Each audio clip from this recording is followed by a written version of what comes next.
Coming up on City Spotlight, we're talking all about education in Mattoon. First, we sit down with the new superintendent of Mattoon Schools, Tim Condron, and discuss the current school year in Mattoon and how students are learning as a result of the COVID-19 pandemic. Then, we talk with Lakeland College President Dr. Josh Bullock about how Lakeland College has navigated through the past 8 months during COVID-19 and how the school is operating and educating during the current fall semester.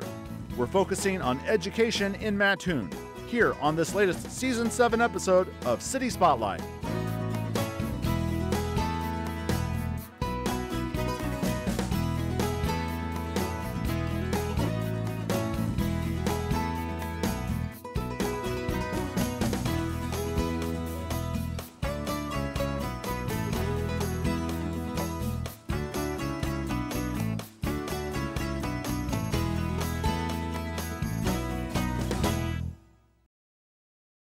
City Spotlight is supported by Consolidated Communications. CCI is honored to salute the cities and their leaders in the area, as well as providing TV, internet, and phone service to local homes and businesses.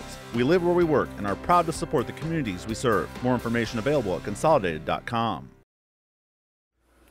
Hello and welcome to another edition of City Spotlight. As you can see, we are on location for this episode. We are in Mattoon and we're talking all about education here in Mattoon.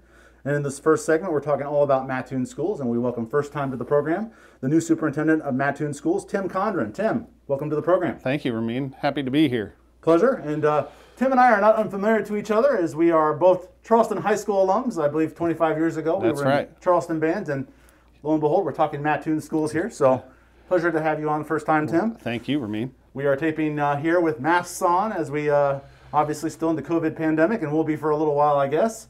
And pleasure to have you on, Tim, and we'll talk about how COVID has impacted the Mattoon School District in just a bit. Sure. You're a first-time guest of the program. Can you tell us about yourself, please? Sure. Well, thank you, Ramin. Appreciate that introduction. And I don't know if that 25 years was accurate. It doesn't feel like that, but it probably is pretty close. So, as Ramin mentioned, I'm a graduate of Charleston High School. My parents relocated to the area in 1982. My dad worked for Service Star and moved over from Massachusetts. And my dad's a Vietnam veteran, so strong sense of service. And my mom worked as a secretary for the Coles County Courthouse and a local accounting firm. And so I grew up, I guess, seeing both of them serve in passionate service roles, which led to both myself and my sister serving in an education role. So grew up in Coles County, grew up in Charleston, and have lived in Mattoon. Lived and worked in Mattoon for a little less than 20 years now, and was fortunate enough to start my career here after graduating with my degree from Eastern Illinois University. So you've literally seen all points of the county pretty much. East, pretty west, much. And obviously you said EIU. Sure. Again, I haven't mentioned yet, we are taping here on November 4th. We're at the Mattoon School District building here, and we're taping masks on during this COVID pandemic.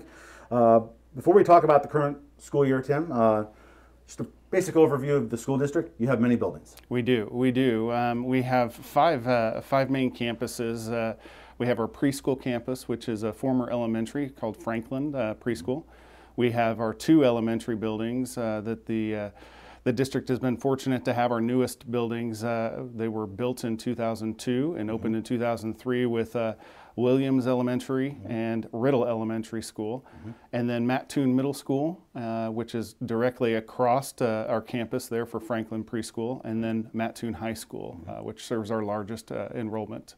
Again, COVID pandemic is going on as we tape here on November 4th, and for you to start as superintendent, you started July? I did, okay. July 1st, and I had the fortunate opportunity of working with the former superintendent, Larry Lilly, who retired this past year, and had worked with Larry for approximately 10 years. Wow.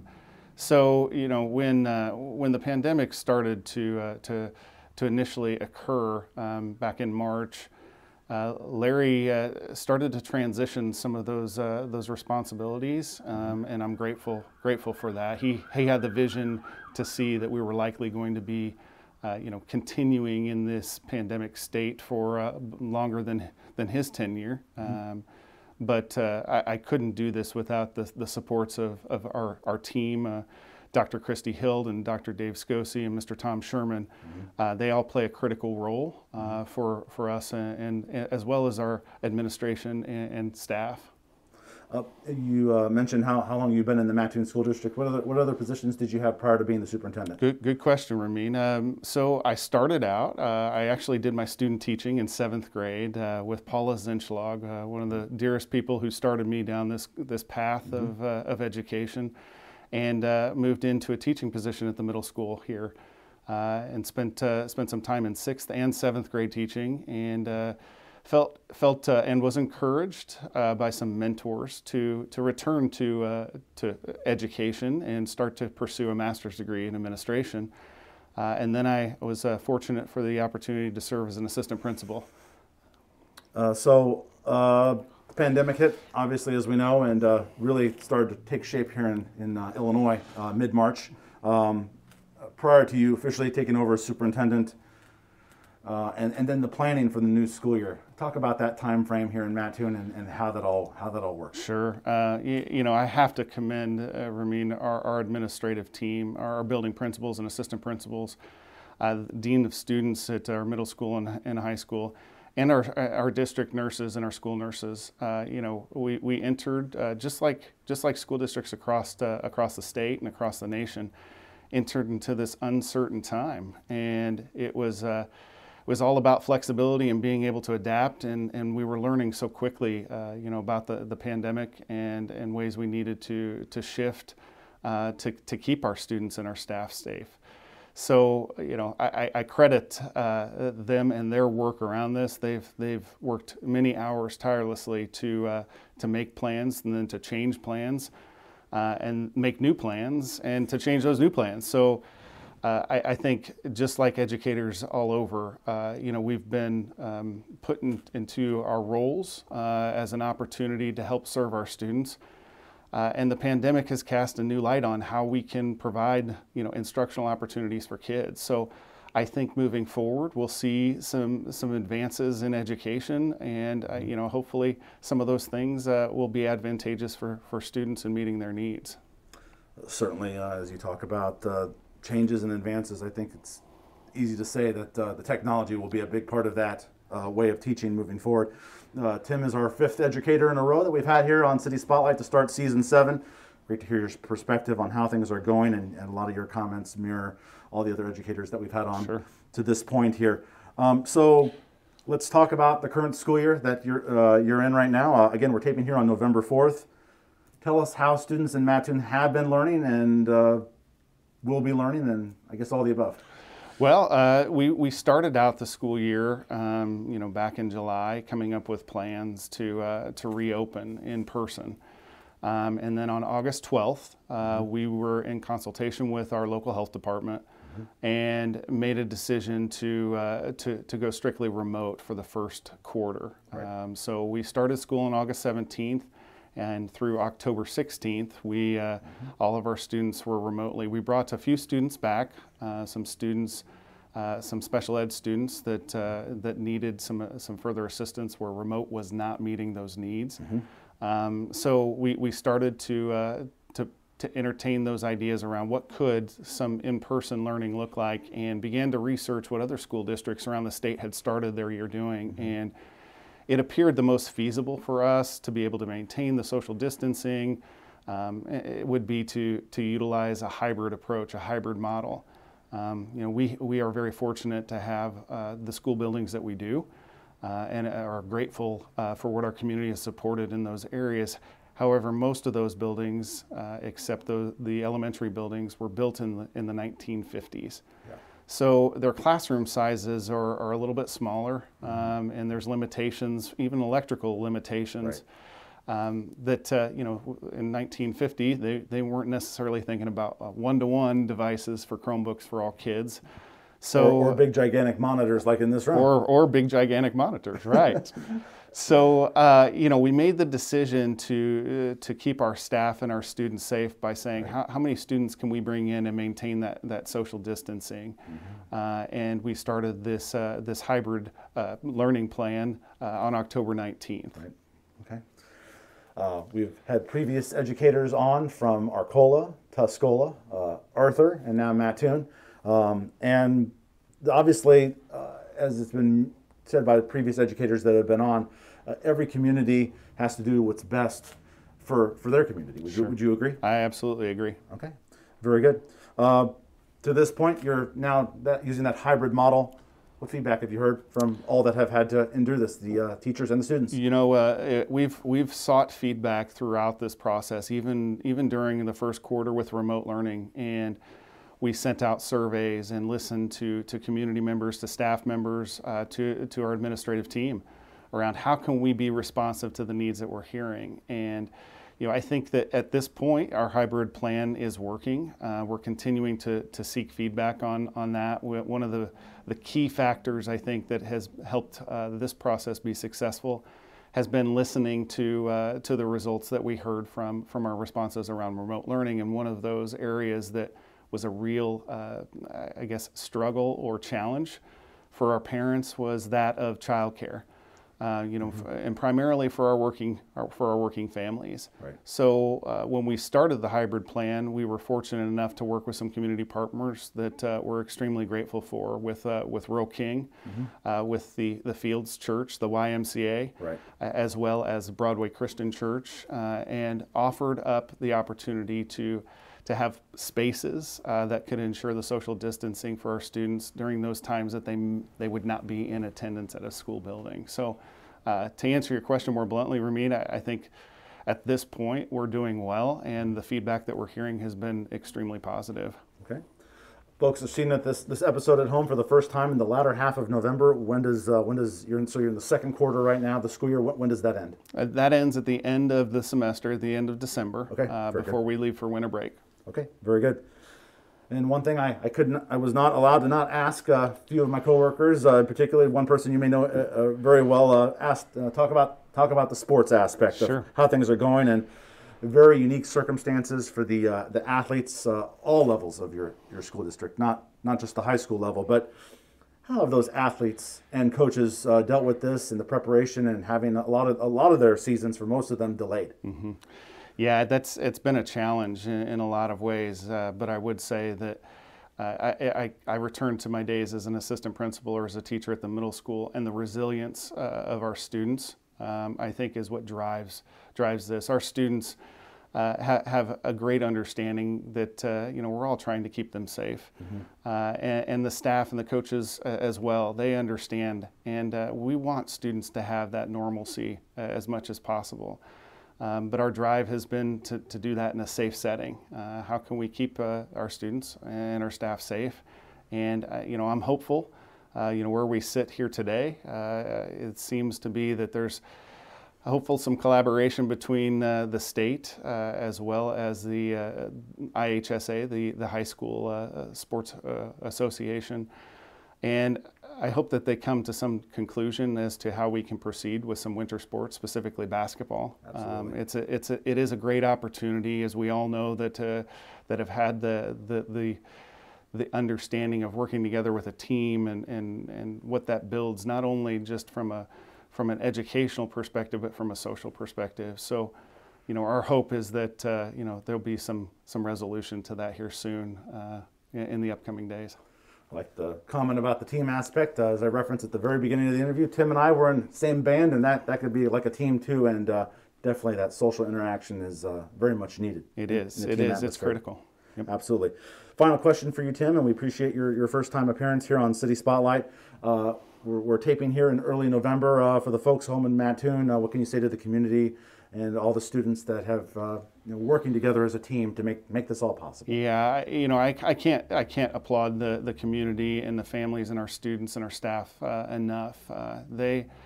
They have taken every aspect of this challenge and have worked together through those challenges. And there were times when our remote learning was not ideal, and we understood that, and we were appreciative that people shared their concerns around that.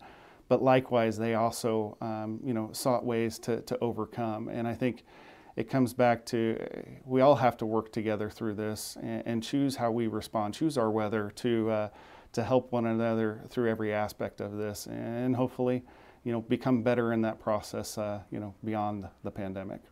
Thank you very much. Tim Condron, Superintendent of Mattoon Schools, our latest educator from Mattoon, to join us here on City Spotlight. Tim, it's been a pleasure talking with you. Thank you, Ramin. Pleasure.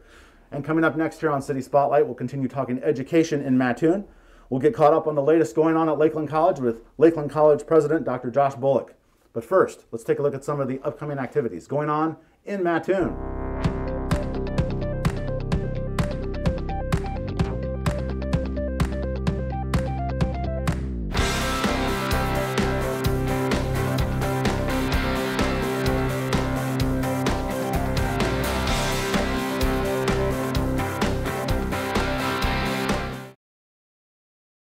And we're back here on City Spotlight, this episode on Mattoon. And as you can see, we've changed our perspective here. We're conducting our first City Spotlight Zoom interview.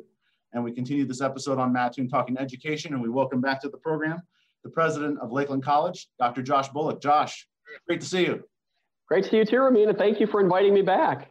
Yes, excellent. We've had Josh on a multitude of ways here on City Spotlight in the convenient studios of WEIU and last fall at Lakeland College there at the new Luther Student Center. So we'll get you on the program however we can, Josh. Absolutely. I love being on your program. Excellent. Thank you very much for taking the time. No busy schedule. Been a crazy year. A lot has changed since we last talked last year, a little over a year ago. But first, Josh, let's go back about 8 months because we're taping here on November 6th. So mid-March, a lot of things changed for everyone across the United States, especially in Illinois. How did Lakeland react to everything back then in mid-March? Well, I think Lakeland responded as we would have expected to.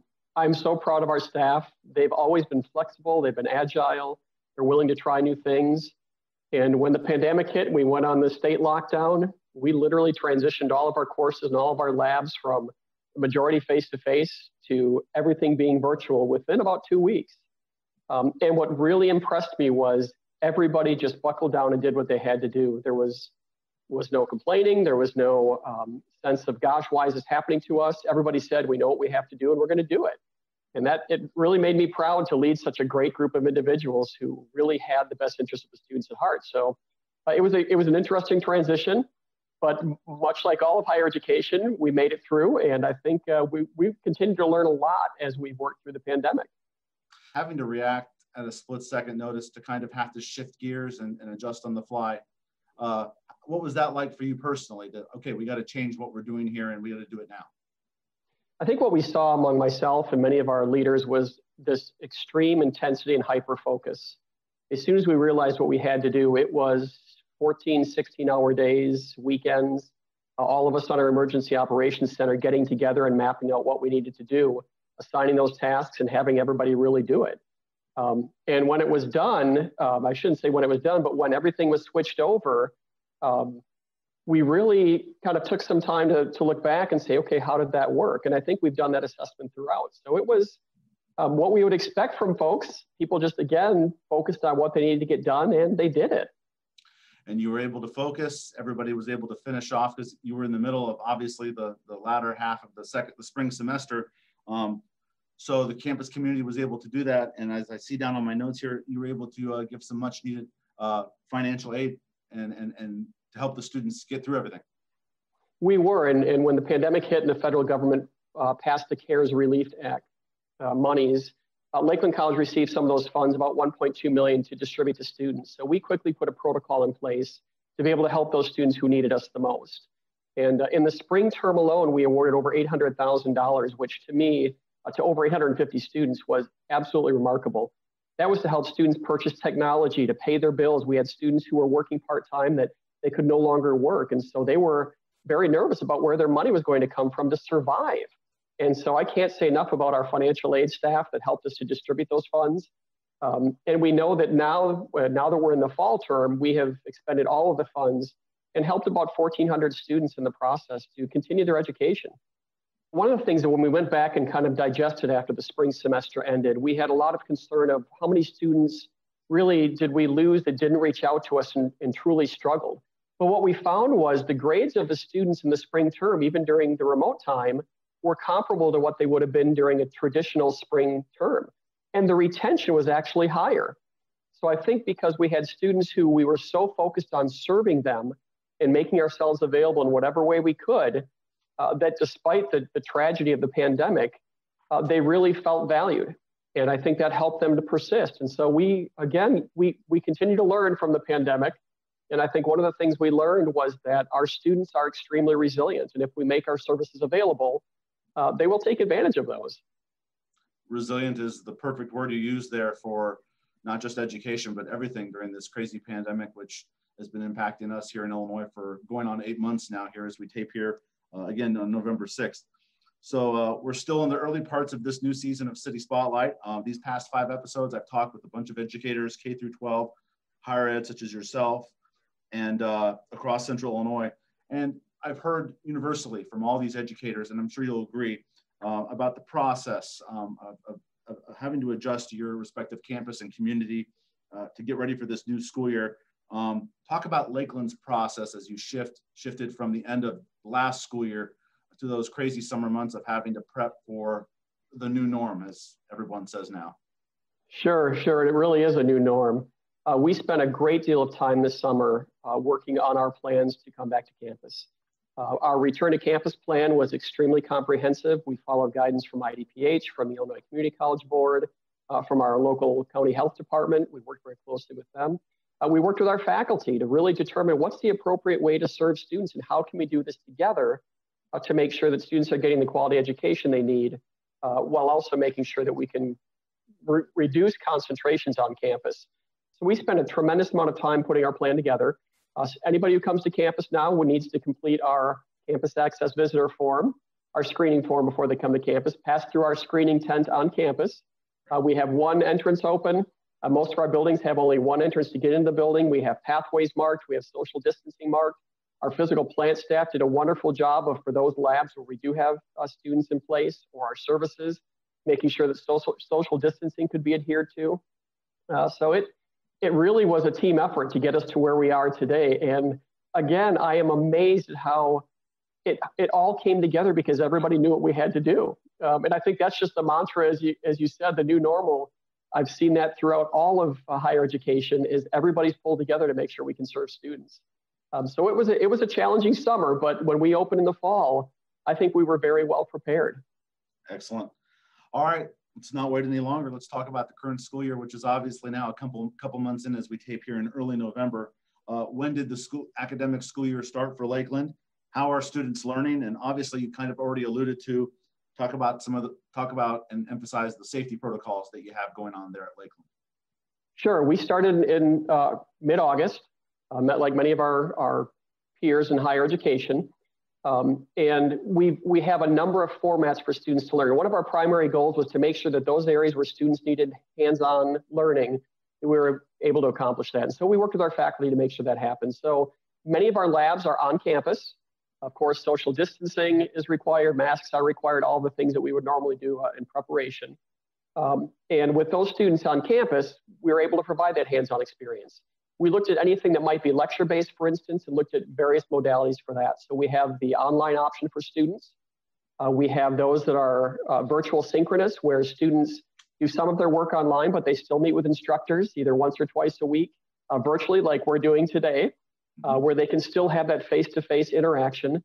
We did ensure that all of our services were available face-to-face on campus, so that if somebody needed to come in and work with a staff member, they certainly could do that.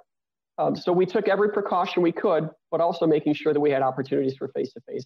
The other cool thing is we moved a lot of our student life activities online, and the participation has been wonderful. We've heard students say it's really kind of nice being able to participate in a different and unique way. So again, I think much of what we're seeing with the response to the pandemic, we're going to assess that and determine what really needs to stick. What is it that students have found extremely valuable that we can use to move ourselves forward in the future? And as I've heard from all educators here on this season 7 of City Spotlight, the protocols, procedures, and measures that you've set for every institution and or community are based on what's in the best interest for them. One thing that I took from my interview with Dr. Jim Reynolds at Millikan is that one unique thing about higher ed that's a little bit different than K through 12 is you've had to worry about the housing of the students on your campus. Absolutely. I think student housing is a big issue. And of course, we don't own student housing, but we have a strong partnership with housing near us. When students live in that close of quarters, you just have to be cognizant during a pandemic of how things spread. So I think we've done our best to work with the managers to ensure that our students are social distancing. Many of our athletes live there, and so our coaches have some pretty strict protocols in place for how they can interact with each other and how they interact as a team. So that is a challenge for all of us. The other thing with higher education is our standards are different in higher ed than it is for K-12. K-12 serves a very concentrated group of students because they're very controlled. They're in a controlled environment. They come from a very narrow geographic area, where someone like Lakeland College, as an entity, we serve 4,000 square miles. So we have to be cognizant that we have students coming from all over that might, depending on how the positivity rate is in their county, they might be at a higher or elevated risk than we might see in the K-12. So I think some of the challenges are a little bit different, but I think in the end, we all have the goal of serving the students the best we can. You're a couple of months into the school year, 2 or 3 months into the school year. Feedback from everybody on campus, it seems the workflow seems to be working with this new norm. Yeah, I think the feedback on campus has been absolutely outstanding. People realize we're all doing the best we can. This is we're calling this the year of grace, where we have to give each other grace, we have to give our students grace, we have to give ourselves grace. That it's an imperfect year, so we're going to do imperfect things. But as long as we're all trying to do the right things, that's really what matters. And I think I've seen that come out of our staff is things have gone very, very well, and people are giving each other grace. When something doesn't go well, they sit down and figure out how to fix it. What are your thoughts moving forward here? And when the semester ends, is that when you're going to analyze everything moving forward and see where things are going? Sure. We've been continually analyzing as we go along. As a matter of fact, it's about every week we meet as a team and start talking through what's been happening. So I'm confident that as we continue to move forward into the spring term, we'll have a very good outlook on what summer and fall will look like. But I just want to remind everybody, we are the community's college. So we are here. If you're a business, if you're an individual and you're saying, gosh, I'm not sure where my future wants to take me, contact Lakeland College. We are here to help everybody we possibly can and be a resource for our community. Again, we are lucky, as we've mentioned here, Talk on City Spotlight, multiple higher education avenues in Central Illinois, Lakeland College here in Coles County. Josh, I look forward to talking with you once again down the road, and maybe it can be the conventional in-person one time down the road. I look forward to that normal interview setting. So the president of Lakeland College, Dr. Josh Bullock, as always, thank you for your time here on City Spotlight. Thanks, Ramin. Appreciate being on. And that'll do it for this latest episode on Mattoon here on City Spotlight. We'll see you next time. City Spotlight is supported by Consolidated Communications. CCI is honored to salute the cities and their leaders in the area, as well as providing TV, internet, and phone service to local homes and businesses. We live where we work and are proud to support the communities we serve. More information available at consolidated.com.